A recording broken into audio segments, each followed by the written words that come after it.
Provérbio 22, 3. Aliás, 23, 2. O 2 diz assim: encoste uma faca na sua própria garganta se você é glutão. Continuação ao versículo anterior, né?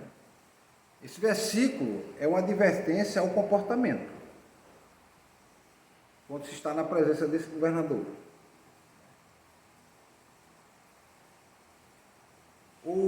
Na linguagem de hoje diz assim: se você é glutão ou guloso, se controle.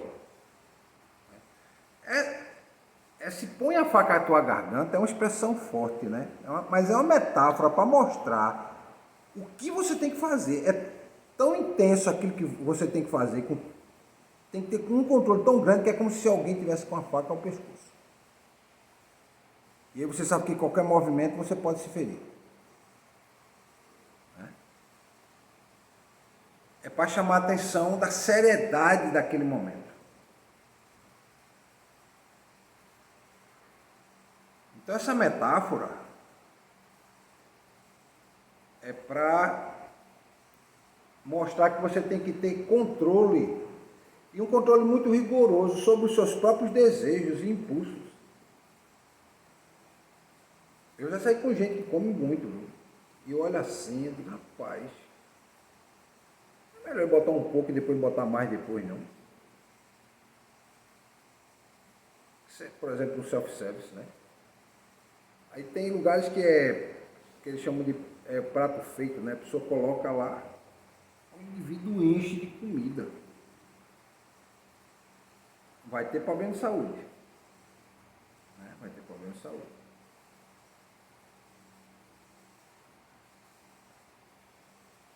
Então,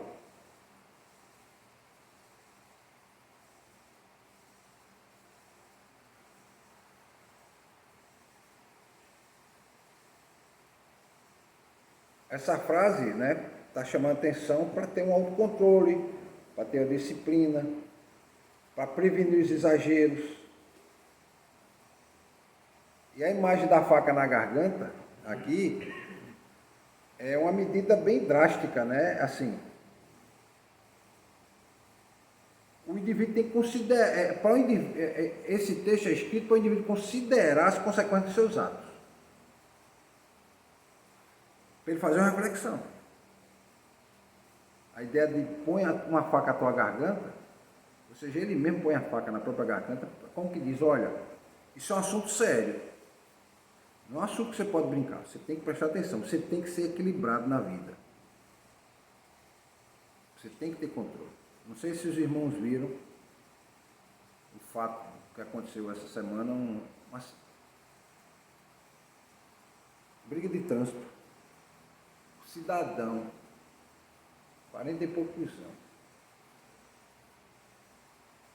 deu uma voadora no idoso de 70 e pouco, 72 anos. Na frente do neto, o cidadão teve traumatismo craniano, quebrou costela, está internado. Foram fazer a reconstituição, também não entendi por que a reconstituição tão rápida, né? Botaram um rapaz lá, o cara começou a ajoelhar, chorar e disse que tinha problema mental. Ele vai ter que comprovar que ele fazia tratamento. Mas ele está numa situação difícil. Aí é tarde, né? Depois que cometeu o ato. E as pessoas não exercem misericórdia, né? Até porque do outro lado está sofrendo. O do outro lado está sofrendo. Uma coisa banal. Por isso que eu digo, gente, não discuta no trânsito. Está com o vidro fechado, continue com o vidro fechado. E se acontecer qualquer coisa, olhe para frente, não olhe nem para o lado. Porque o indivíduo, se você olhar para o lado e ele olhar para você, ele vai achar que você fez porque você quis. E você está olhando para frente, ele vai dizer, rapaz, ele nem percebeu. Ele está ali olhando para frente. Mas tem gente que é afoita, né? Vem para o carro para querer bater, para chutar. Então, esse equilíbrio, ele está dizendo aqui que é para levar para a vida, né? Então ele está dando um exemplo aqui dessa mesa, né? E glutão é alguém que se entrega ao excesso de comida e bebida.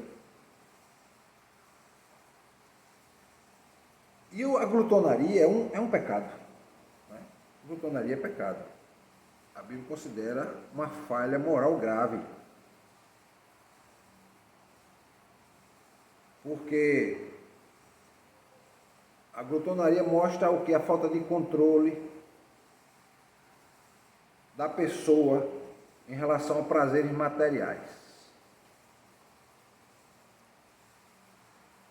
Certo? Devido que é dado a comer muito.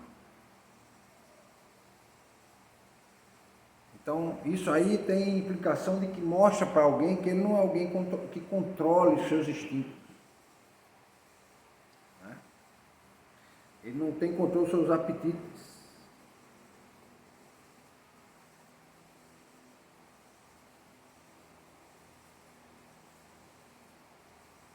Então, se o indivíduo é glutão, ele vai ter problemas na vida de forma negativa. Em primeiro lugar vai ser a saúde dele. Em primeiro lugar é a saúde.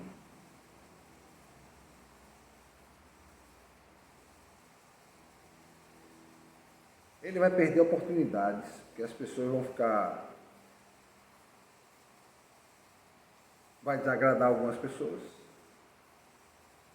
Porque muitas vezes ele não sabe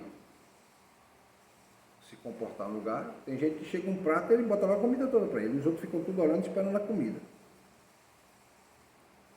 Então ele tem que tirar só um pouco. Está com muita vontade, tira só um pouco. Deixa lá. Para os outros poderem servir. Todo mundo se serviu. Todo mundo comeu. Agora isso aqui ninguém vai comer mais. Se você quer comer mais, aí você pode comer mais.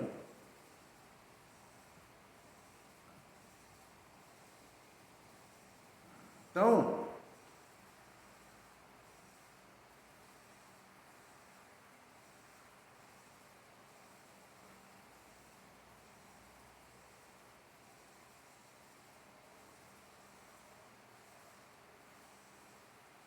o texto aqui está advertindo para o indivíduo ser controle e moderação.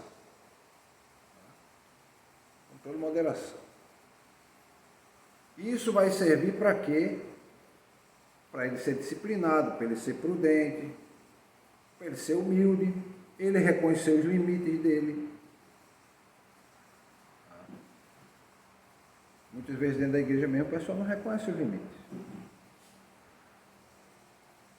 Muitas vezes. Eu já vi cada cena. Você olha assim, pai. Então, a pessoa tem que se controlar, né? E aí isso leva para a vida, se o indivíduo é glutão, ele pode ter dificuldade com bebida, ele pode ter dificuldade de achar recursos. Porque ele não tem controle. Aquilo é só uma amostra de que realmente ele é. Porque se ele não consegue ter controle ali, como é que ele pode ter controle em outras áreas da vida? Muito difícil, né? E esse controle não é fácil. O que é o fruto do Espírito Santo? O domínio próprio. Tudo isso que eu estou falando aqui está relacionado ao domínio próprio. Ter domínio de si, que é o que é de mais difícil na vida. Controlar a si mesmo. Porque Paulo diz o quê? Olha, eu tenho duas naturezas. A natureza foi restaurada pelo sangue de Jesus, pela cruz, e a minha natureza caída, que não deixou de existir. E elas duas convivem juntas. E uma luta contra a outra, a carne contra o espírito. E o que é que acontece? Muitas vezes a carne prevalece. Muitas vezes aquilo que eu não quero fazer, eu faço.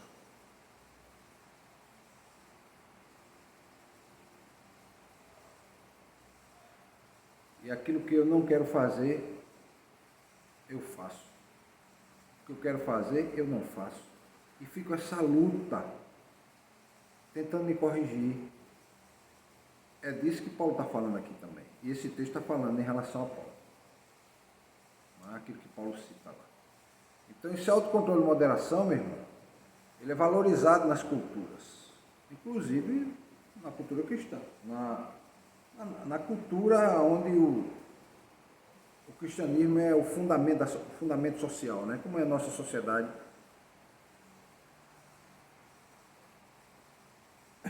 ocidental, né? Então, esse versículo 23, versículo 2, está passando para a gente uma lição sobre a importância do autocontrole. E para você ter autocontrole, você vai ter que tomar medidas rigorosíssimas para evitar o quê? Que os excessos prejudiquem você.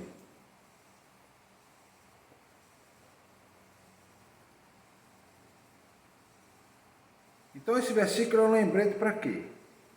Cuidado com o seu comportamento. Cuidado.